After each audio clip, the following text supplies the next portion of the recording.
پہاڑی زبان میں اپڈیٹ سنیے۔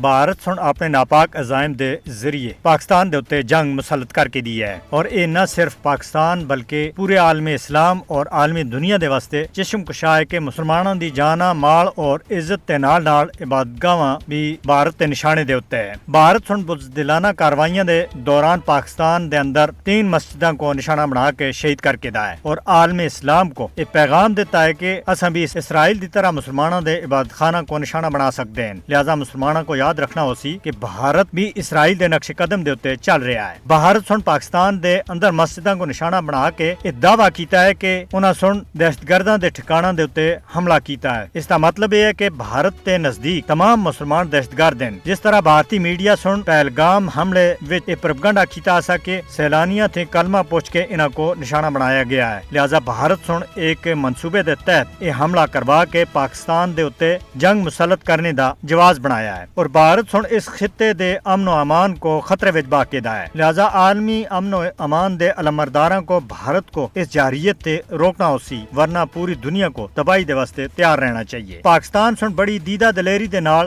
بھارتی حملے دا مؤثر طریقے دے نال جواب دے کے بھارتی ناپاک عزائم کو خاک دے وچ ملا کے دا ہے اور بھارتی فوج دے دن کھٹے کر کے دیں، لہذا عالمی برادری کو چاہیے کہ وہ اس کشیدگی کو روکنے دے واسطے اپنا کردار ادا کرے۔